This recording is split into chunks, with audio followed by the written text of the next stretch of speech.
Well, I got a few news articles here. And the big one, of course, is the collapse of the cryptocurrency space. This is amazing.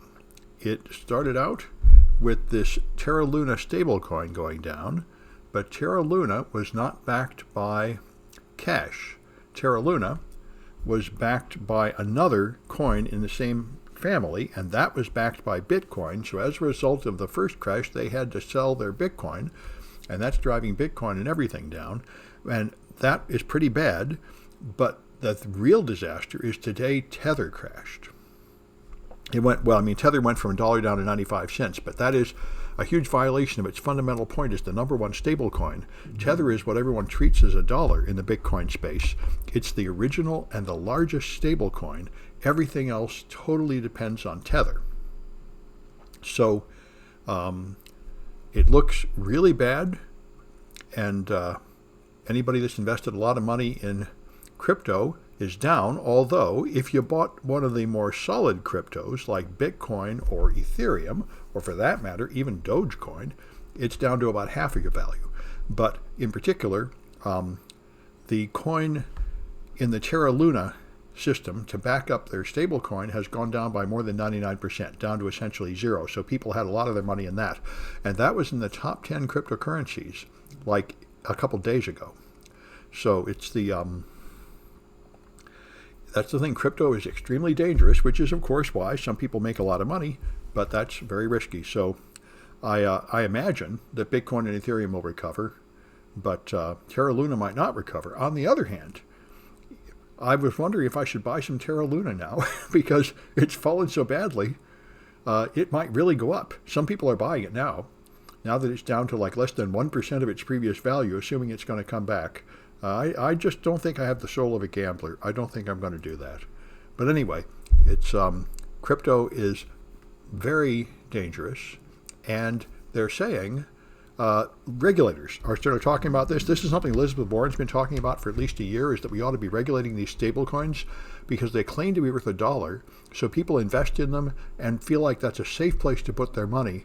And it is so emphatically far from being safe that it really is a misnomer for them to market them as safe places and stable coins and such.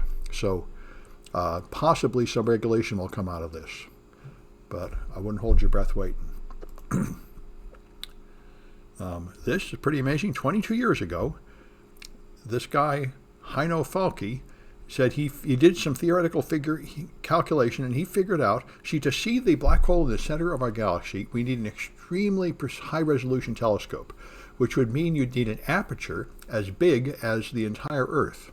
And you could accomplish that by having a series of telescopes scattered over the face of the Earth. So he predicted 20 years ago that you would be able to resolve the black hole in the center of the Earth and center of the galaxy, and it would look like that.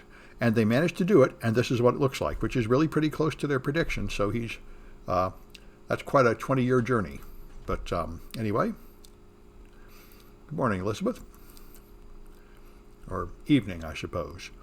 So IBM made an autonomous ship to fly across the ocean without any human aboard, guiding itself like a self-driving Tesla. And the first time it broke down very quickly, and the second time it again broke down very quickly. It got a little further. It made it almost 2 weeks in before it broke down. So far, that's not too impressive. So the Ukrainians say that the chip shortage is, of course, hitting Russia much worse than us because they're under sanctions. Almost nobody can sell chips to them. So they're taking chips from appliances and building it into their military gear, which is the kind of workarounds I think they've often had to do in Russia, really, but even more now. There's a bunch of bizarre-sounding medical news. There's these things called sea squirts, which are some kind of sea animal that people eat, and they include some chemical called plasmalogens, whatever those are, and they have apparently demonstrated in mice, I think, that these things reverse the main signs of aging. They had mice that had been trained when they hear a noise that there's going to be an electric shock, and they jerk, and when they get old, they forget. But when you feed them sea squirts, they get better. And one of the pieces, those are the sea squirts, which people often eat raw. I can't really tell what the heck they are. I guess something sort of like a squid.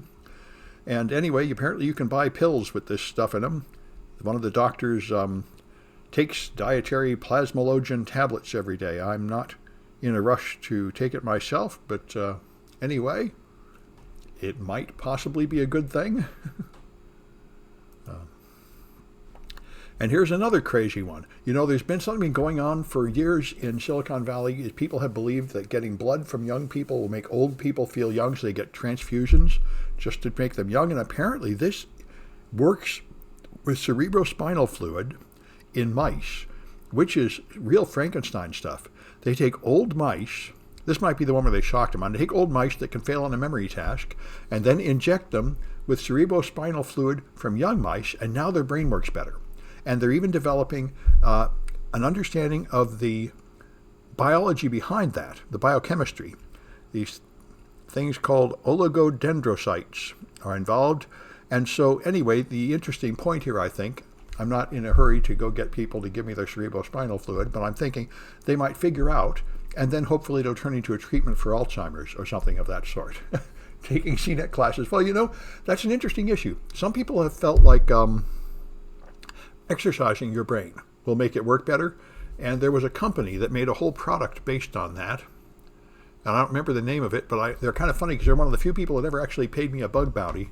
They had a security flaw in their product, and they had some kind of game you would play to like train up your memory and supposedly make you smarter.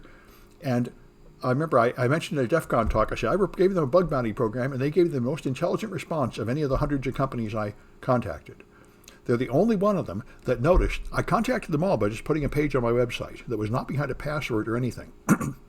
But all the rest of them were so clueless that they didn't even notice that. Only this company with their brain training product said, will you take down that page for a month so we can fix it?